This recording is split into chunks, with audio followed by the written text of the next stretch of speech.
Welcome back to the deep dive. We're here to really tear through the source material from Port Charles, specifically looking at two incredibly intense weeks at September 22nd right through to October 3rd. Yeah, and intense is definitely the word. It feels like a real turning point.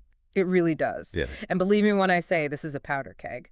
Yeah. So our mission today, it's a bit challenging actually. We're navigating these huge simultaneous events. Mhm. We've got the really sad death of a Quartermaine matriarch, Monica, and that immediately kicks off this huge legal war, this emotional fallout. Right. And at the same time, we have the shocking return, like a resurrection almost, of Nathan West, thought long dead. A massive twist. Huge. And it's tied to all these dark secrets, this intense guilt. So we've pulled every key insight we could from the shared sources. And honestly, what we've got here is just layers upon layers of high-stakes drama. It's a truly pivotal moment, you're right. And what really stands out, I think, strategically is just the sheer speed of it all, the velocity of change. Monica Quartermaine dies, and she represented, some kind of stability for that family, however chaotic it usually is. Sure, the institution, in a way. Exactly. And there's no time for quiet mourning. Mm. It just instantly triggers this furious scramble. You've got deep family grief smashing right into an all-out legal battle over the entire family fortune. While simultaneously. Right. Well, this massive secret investigation kicks off Nathan West's return, which threatens to shatter so many lives and, frankly, points to some dangerous outside forces, maybe. So these conflicts, they're not simmering, they're just bang, exploding within hours of each other. Precisely. It's like instability breeding more instability. It's fascinating in a terrifying way. Okay, let's unpack the Quartermaine crisis first. Yeah. The emotional core, because like you said, everything else seems to spring from this. Monica's passing. Mm-hmm. And the sources give us this really human moment right at the start, focusing on Tracy Quartermaine. She's apparently going through old photos. Yeah, and reminiscing specifically about Monica, about her style, her love of pantsuits, apparently, how sharp she always looked. Pantsuits, that's such a specific detail. It is, and I think that detail is critical because it grounds Monica's character, doesn't it? She wasn't just the matriarch. She was this world-class cardiac surgeon. Right. And those pantsuits, they kind of reflected her whole persona, no-nonsense, professional, sharp, authoritative. And Tracy noticing that? Exactly. Mm-hmm. Tracy, who's always been flashier, maybe more erratic, sometimes downright frivolous, she reflects on this specific detail. It tells you she's mourning not just a sister-in-law, but maybe a formidable rival, someone whose integrity she actually respected, even when they were at each other's throats. That makes sense. It sets a serious tone before all the chaos erupts. It really does. It underlines the emotional weight. And the chaos, it seems structurally contained within the funeral services themselves. It's a 2-day event, Thursday, September 25th, continuing Friday the 26th. That's right, 2 days. And, given the history there, the sources are basically saying, get your tissues ready. Oh, absolutely. Expected flashbacks, emotional memories. Decades of history with Monica in Port Charles. You're going to see her relationships, Alan, her kids, her medical career. It's all going to be there to remind everyone, characters and viewers, of the weight of this loss. But funerals in Port Charles, they're never just funerals, are they? Rarely just solemn affairs, no. They're catalysts, always.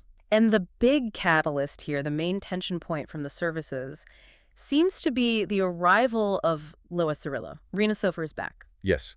Lois is returning specifically for Monica's services. And that immediately forces Brooklyn into a situation. She has to confront her estranged mother. An encounter she probably would have done anything to avoid otherwise. Almost certainly. It's that forced proximity you only get at weddings and funerals. Yeah, exactly.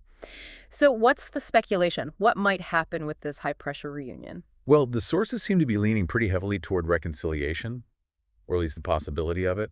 This sudden, huge loss, Monica's death, it could be the thing that finally breaks down those walls between Brooklyn and Lois.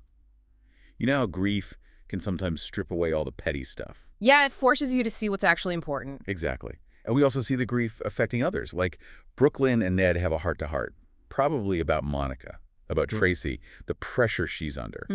And there's strong speculation that it might have been Brooklyn who actually called Lois in the first place. Oh, interesting. So maybe Brooklyn was already reaching out even before the funeral, taking that initiative. It signifies something, right? Reaching out to family who needed to be there. But before we get too deep into grief and reconciliation, we get this moment of pure, unadulterated Quartermaine pettiness, which honestly I kind of love. Oh, it's perfect. a necessary jolt of character consistency, as you say. So on Monday, Tracy's peace is shattered by someone ringing the doorbell. Relentlessly, insistently. And who is it? Who gets the Tracy Quartermain welcome? None other than Lucy Coe. Magnificent. It had to be Lucy. And Tracy apparently does something described as a recurring habit. Oh, I love that detail. Meaning this isn't a one-off grief reaction. This is standard Tracy operating procedure. Exactly. She slams the Quartermain mansion door right in Lucy's face. Bam. Just like that. It's hilarious. Even with everything happening, the family in crisis, matriarch dead, Tracy has absolutely zero tolerance for Lucy's brand of, let's say, enthusiastic intrusion. That door slam is like a statement, isn't it? We're closed for business, especially your business, Lucy. Totally. Quartermain's inward focused. Tracy's still running security, ruthlessly. Okay, so that brief moment of dark comedy, it gives way to the real bombshell on Friday. Right, the funeral continues into Friday. And the sources say a surprise guest arrives, shakes up the memorial. And this guest is heavily speculated to be Monica's sister, Ronnie, played by the legendary Erica Slezak. Yes, her debut in Port Charles. And this is the precise moment you feel it shift. Mourning ends. And the war begins. The legal war begins. Because Ronnie doesn't just show up to mourn. Oh, no. As we move into the next week, September 29th onwards, Ronnie drops this massive, shocking claim. Which is? She insists the entire Quartermain estate belongs to her. The entire estate, not just a piece or challenging a specific clause, but everything. Everything. Lock, stock, and barrel. That's the claim hitting the table. Wow. Okay. That implies what? Some secret will. A hidden trust. How could a sister claim precedence over, Ned or Alan's line through Michael? That is the multi-million-dollar question, isn't it? The answer probably lies buried deep in Quartermain legal history. Maybe something Edward or Leolis set up ages ago. Or maybe a document Monica created that nobody knew about. Regardless of how she's claiming it, the stakes are just existential for the family as they know it. And Tracy's reaction, I can only imagine. Exactly what you'd expect from the family protector, the lioness. She declares fiercely that this is happening over my dead body. Classic Tracy. But this isn't just her being emotional, right?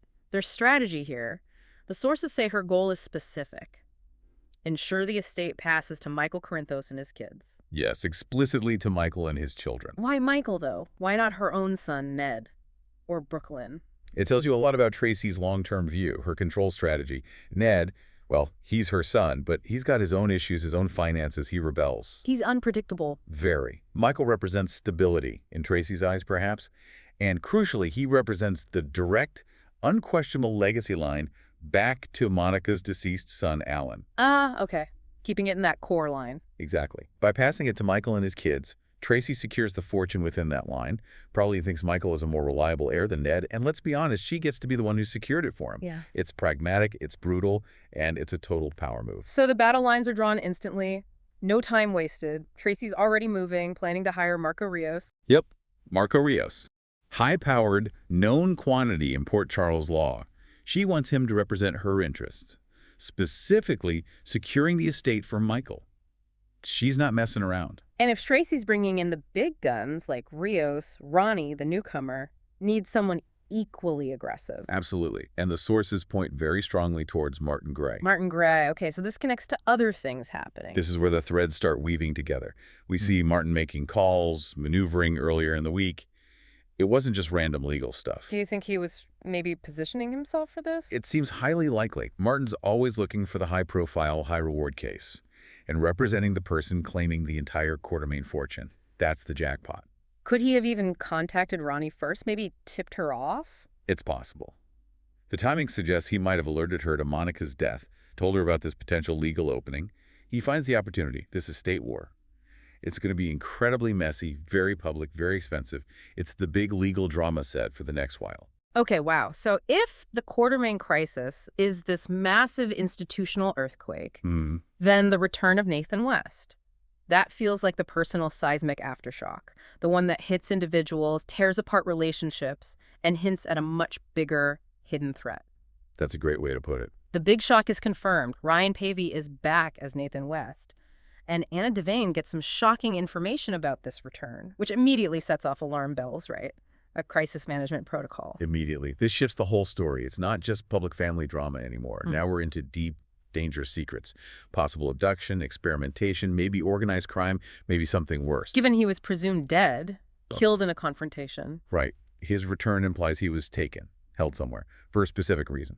And Anna, she's the one managing this crisis at the institutional level. She forms a very tight circle. Who's in the circle? Dante Falconeri from the PCPD, obviously. Lucas Jones, representing GH administration. And Elizabeth Weber, Baldwin now. GH nurse, insider knowledge, trusted figure. And the instruction to this tight circle is absolute secrecy. Complete and total quiet. That's the order while they figure out what the hell actually happened to him. Why so secret? What's the driving fear? It's paramount because of why he likely disappeared. If he was held captive, experimented on, the people responsible are still out there. And they're powerful. Powerful enough to make someone like Nathan vanish for years. Exactly. If they reveal Nathan's back publicly, not only does it put him in more danger, but it alerts his captors that their subject has escaped.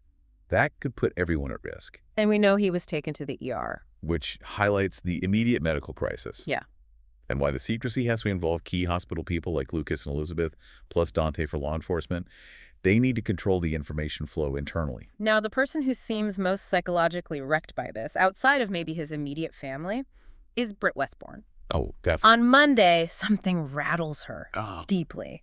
And by Tuesday, she's described as being plagued with guilt. She's working her new job in the ER. Right. Which feeds the strong speculation that she might be the one who sees him first.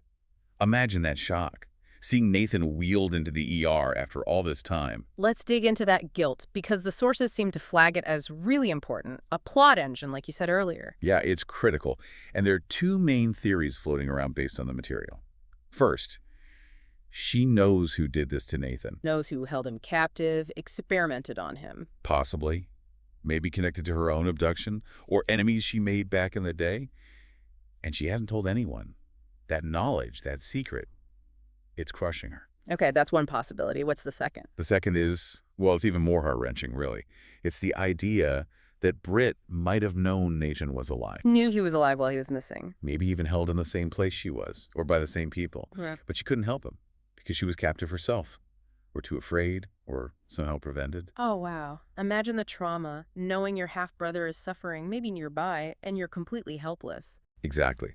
And the fact that she's leaning on Jason Morgan for comfort, even while they're both mourning Monica, it just suggests she's under this immense, multi-layered stress, dealing with this massive secret that's eating her alive while trying to hold it together at work in the ER. This secret, it's inevitably going to ripple outwards. Devastating consequences for Nathan's family, Felicia Scorpio. She must be deeply concerned. Oh, absolutely. And not just for her daughter Maxie, but for her grandson, James West. Nathan's son, a son who has never known his father. Right.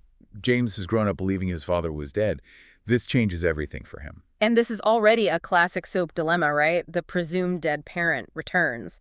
But it's intensified here, massively. It is, because the timing is just tragic. The whole situation is confusing, difficult for Felicia to even process, but it's made infinitely harder because James's mother, Maxie Jones, she's currently in a coma. Ugh, that detail just twists the knife. Maxie's incapacitated. Which means the full weight, the crushing responsibility, falls onto the rest of the family, primarily Felicia.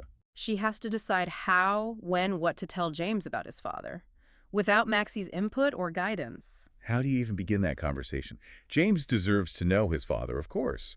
But if Nathan's been experimented on, if he's potentially, like you said, damaged goods, is it fair or even safe to bring that complexity, that potential danger, into a child's life? It's not the joyful reunion you'd hope for. It's this huge ethical challenge dropped onto a grieving family that's missing its core parental figure. Just brutal. Brutal is the word.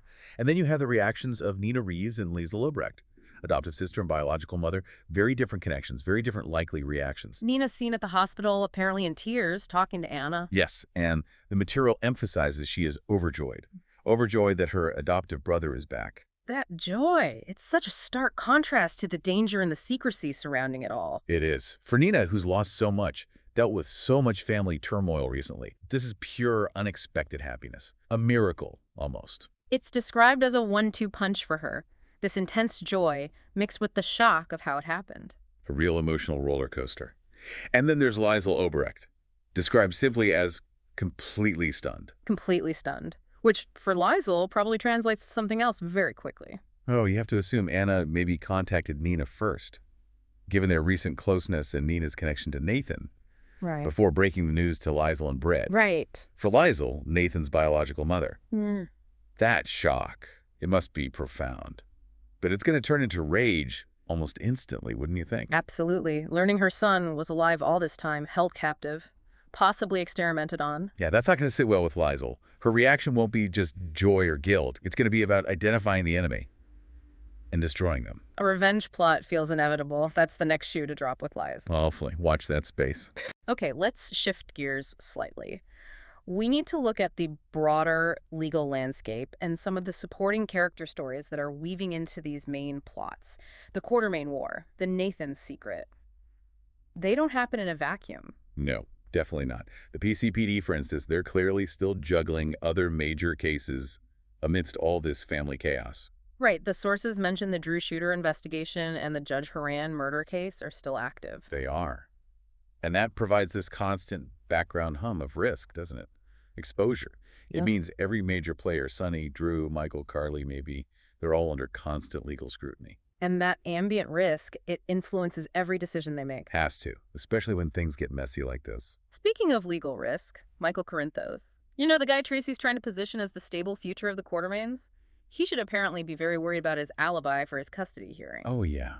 And here's where the sources get, as you said earlier, really spicy. What's the deal with his alibi? His alibi for whatever shady stuff he was actually doing is a paid escort, a hooker. Oof. In a custody hearing. That's problematic. Inherently problematic, yeah. Yeah. Especially when you're trying to prove you're the stable, responsible parent. And the source material's explicit. He paid her. Paid her to be his alibi. Right. And legally, the second money changes hands for testimony like that, Yeah. it becomes transactional. It's incredibly fragile. Okay, hang on though. Let me push back a bit. Is using a paid escort for an alibi really worse than whatever he was actually doing? Yeah. What could he be hiding that's so bad he'd rather risk this flimsy, purchased alibi? Well, that's the core of it, isn't it? That's the drama. If he was just, I don't know, playing poker somewhere he shouldn't have been, maybe he wouldn't need a paid alibi. So this implies the truth is much worse. It implies the truth is potentially criminal Wait, or deeply unethical or maybe directly tied to Sonny's business, which would absolutely destroy his custody chances. right. And the risk is magnified tenfold because if Michael paid her, well, someone else could easily pay her more. Like who? Someone connected to this Quartermain War, maybe, looking for leverage. Could be Ronnie's people, sure, or any of Sonny's enemies. They could pay her more.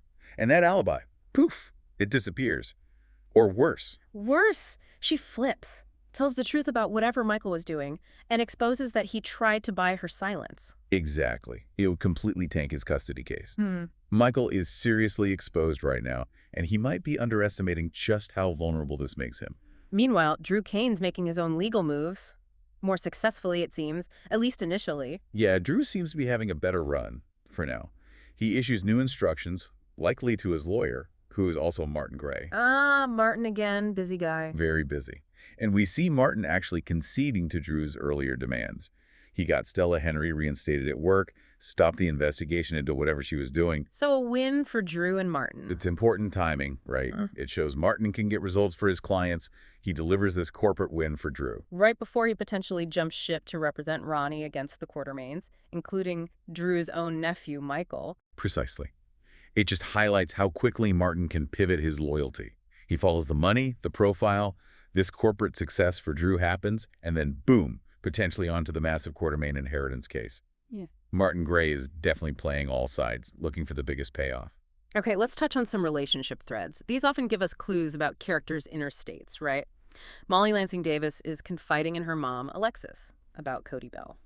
Yes, about her complex feelings for Cody. It suggests Molly's really struggling, trying to reconcile her head and her heart when it comes to him. The rational lawyer versus whatever Cody sparks in her. Exactly. And that Molly-Alexis dynamic, it's always that crucial emotional anchor, isn't it? Alexis is the sounding board for Molly's struggles. And separately, Lulu Spencer visits Britt, urging her to make peace. Yeah, specifically for Rocco's sake. Rocco Falconeri, her son, with Dante, who Britt is also connected to through family ties. Interesting. Does Lulu know anything about the Nathan situation, or is this just general life is short advice? It seems more like Lulu senses the immense stress Frit is under, even if she doesn't know the Nathan details. Lulu's urging Britt to focus on family stability, on Rocco, which must be incredibly hard for Britt given the guilt she's carrying. It's a direct challenge to Britt's headspace right now. Then there's Trina Robinson. Familial tension building there. Significantly, it seems, she has an intense talk with her father, Curtis Ashford, and later she's questioning Jordan Ashford. Curtis's ex-wife, current police commissioner colleague. Complicated history there. Very. And the speculation is that Trina, who's known for being sharp, observant. She doesn't miss much. No. She might have picked up on some closeness between Curtis and Jordan. Maybe too much closeness. Unresolved feelings, professional reliance bleeding into personal. And Trina being protective of her mom, Portia. Exactly. She's likely pressing them for answers, sensing something's off between those ex-spouses. It adds this whole layer of domestic tension to Curtis's attempts to repair things with Trina. Okay, and now for possibly my favorite subplot of the week. The Quartermain rule change. Ah, yes. The mysterious rule. Cody Bell figures out what Brooklyn is up to. And Brooklyn apparently invokes this grand principle of Quartermain law. If one Quartermain made a rule, another Quartermain can change it. Huh. That sounds like something pulled directly from the Quartermain Family Charter, Section B, Subsection Chaos. Seriously, that line is only ever used to justify breaking some deeply ingrained, usually incredibly petty family tradition, right? Especially now, when they're fighting over the whole estate. Absolutely. It's peak Quartermain logic. And what's the rule they're fighting over amidst this multi-million-dollar war? What is it? The sources speculate. It's about a possible Quartermain no-dog policy. No dogs, affecting Cody's puppy, Outback. That's the theory. And it's not just a random detail. It connects directly back to Quartermain history. Remember Annabelle I, Annabelle II, the legendary family dogs that caused absolute mayhem? Oh my gosh, yes, Annabelle digging up? Wasn't it evidence or something once? Probably. Tracy likely banned dogs years ago after the last Annabelle incident, just to try and impose some order. So Brooklyn sees the whole legal structure is shaky because of Ronnie's claim. And she seizes the moment. Yeah. Uses the chaos of the estate war to strategically overturn a petty no-dog rule. It's brilliant. It's the perfect blend of absurdity, family legacy, and high stakes. Low stakes maneuvering, fighting over millions 1 minute, fighting over a puppy policy the next. That is the Quartermains, isn't it? It sums them up perfectly. And finally, one more big piece of news. A casting tease that signals, well, something major is coming. Jonathan Jackson is back filming scenes as Lucky Spencer. That is huge news. Massive. Lucky Spencer doesn't just pop back for tea. His returns usually mean a massive story shift, a huge crisis. So the speculation immediately jumps to November sweeps. He's back for sweeps. But why? What could possibly be so urgent, so world-shaking that Lucky needs to be back in Port Charles right now? Well, thinking about the current landscape, there are a couple of main possibilities bubbling up. One, is it connected to Nathan, to this whole experimentation ring? Lucky has those deep ties to covert ops, international intrigue. Maybe it has intel, or gets pulled in. Exactly. His return could signal that this threat involving Nathan and Britt is much bigger, maybe global. Or two, is it family? Is he needed for the estate war somehow to stabilize the Spencer-Quartermain connections? Or maybe it relates back to Lulu visiting Britt. Maybe Lulu senses a danger involving Rocco, and Lucky needs to come back for his son. Could be any of those. Whatever the reason, Jonathan Jackson back as Lucky. The sources are definitely hinting that a major piece of Port Charles history is about to crash into the current drama. Big things are coming. No doubt about it. Okay, let's try and wrap our heads around all this. We've covered the deep grief turning instantly into war, the legal battle for the entire Quartermain fortune, the shocking return of Nathan, tied to guilt, secrets, danger. We've got shaky legal alibis threatening key players like Michael, and now the impending return of Lucky Spencer signaling another huge crisis on the horizon. Absolutely. And I think the key takeaway, going back to what we said at the start, is the sheer speed. Yeah. The velocity. Monica's death.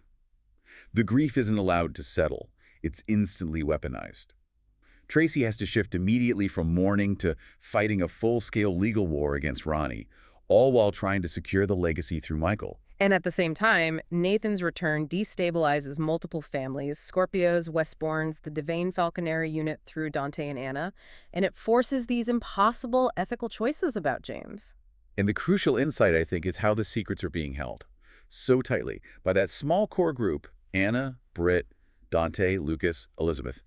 They're running this covert investigation. While the rest of the town is distracted by the very loud, very public drama of the Quartermain estate war. Exactly. The estate where is almost like the public spectacle. The loud noise, while the really dangerous secret, the Nathan West situation, unfolds quietly, menacingly underneath. Which brings us perfectly to that final provocative thought we want to leave everyone mulling over. Right. Synthesizing all this. We know Nathan was held captive, tested on. We strongly suspect Britt knows who's responsible. We really have to think about the bigger picture here, the strategic implications. Okay, so what are the consequences of having Nathan back, but as potentially, well, damaged goods, experimented on, maybe even weaponized in some way? He's not just a victim returning home, he might be carrying a threat with him. That's the scary part. And crucially, how does the entity, the organization, whatever it is, that abducted and experimented on both Nathan and Britt, how do they intend to leverage these two? They're escapees who are now back inside Port Charles, integrated into the hospital, close to law enforcement. What power could they possess through Nathan and Britt? Power that could be used to destabilize everyone. The Quartermains, the Scorpios, Anna and Dante, even the Corinthos Empire through Michael or Sonny. Exactly. Think about it. Could Nathan possess information, abilities, triggers, implanted compulsions even, that could be activated? The danger he represents might be far, far greater than the fight over the Quartermain millions. This could be about weaponized human intelligence. And how does that shift the balance of power in the entire town? Wow. That is a truly chilling thought to end on. The human element weaponized. Right. Okay. Thank you for breaking all that down. It's been an intense dive into these latest developments. Absolutely. A lot to process. We'll be back to unpack whatever happens next. Thanks for joining us on The Deep Dive.